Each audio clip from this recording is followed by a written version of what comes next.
Hello friends, I hope everyone is fit and fine. मैं dietitian Ruby आज एक नया टॉपिक लेके आई हूँ आपसे डिस्कस करने के लिए। इसके बारे में हम सब लोग अक्सर बातें करते रहते हैं।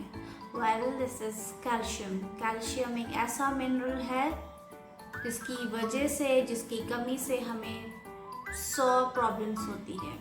सब जानते हैं कि कैल्शियम हमारे बिल्डिंग ब्लॉक्स ऑफ बोन्स है। बोन्स का सबसे इम्पॉर्टेंट चीज़ है कैल्शियम। कैल्शियम की वजह से हमारे बोन्स बनते हैं। हमने छोटी क्लासेस में ये पढ़ा है।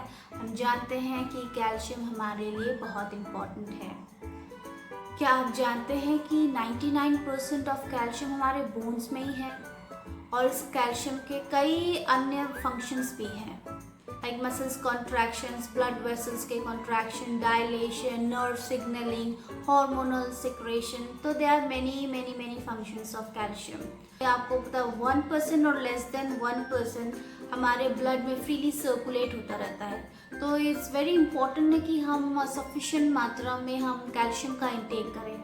अगर हमारी बॉडी को सफिशिएंट कैल्शियम नहीं मिलता है तो बॉडी अपने आप ही जो स्टोर है उसमें से कैल्शियम लेना शुरू कर देती है और हमारे बोन्स वगैरह वीक हो जाते हैं और ऑस्टियोपोरोसिस जैसे प्रॉब्लम्स का हमें सामना करना पड़ता है। ऑस्टियोपोरोसिस में हमारे बोन्स बहुत वीक हो जाते हैं, पोरस होते हैं और हमारे बोन्स बहुत ही इजीली ब्रेक हो जाते हैं। तो calcium is very important for our bones. ताकि कैल्शियम की जो रिक्वायरमेंट होती है वो सबके लिए अलग अलग होती है।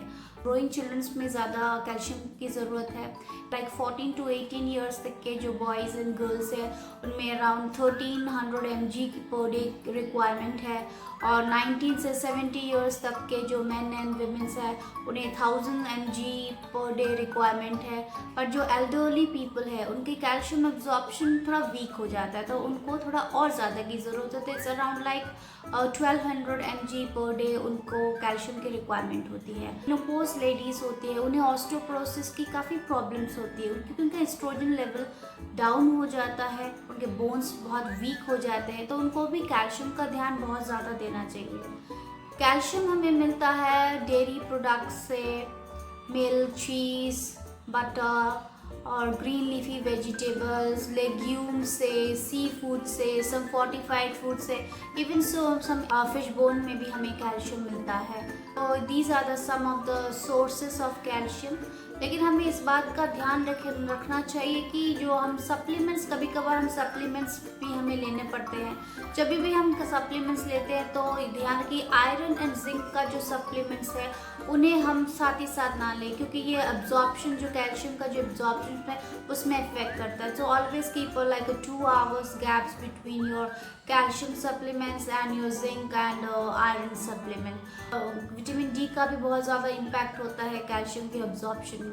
और एक चीज़ का ध्यान रखना चाहिए, जो फाइटिक एसिड्स, ऑक्सैलिक एसिड जो कुछ लाइक योर पालक में है, नट्स में है, सीड्स में है, तो इन सब चीज़ों में तो वो भी हमें कैल्शियम एब्जॉर्प्शन में इफेक्ट करते हैं। तो इन सब छोटी बातों का हमें ध्यान देना है क्योंकि हमारे लिए कैल्शियम बहुत इंपॉर्टेंट है, विटामिन डी बहुत इंपॉर्टेंट है। तो these are the some of the basic things. So I hope you like it. अगर आपको मेरा ये वीडियो अच्छा लगा और इन्फॉर्मेटिव लगा तो kindly like and share with your family and friends and do subscribe my channel ताकि आपको मेरे न्यू वीडियोस आप तक पहुंच सके। तो दोबारा आपसे मुलाकात होगी एक नई वीडियो के साथ। तब तक के लिए आप अपना ख्याल रखिए। Take a good care of your health, keep smiling and नमस्कार।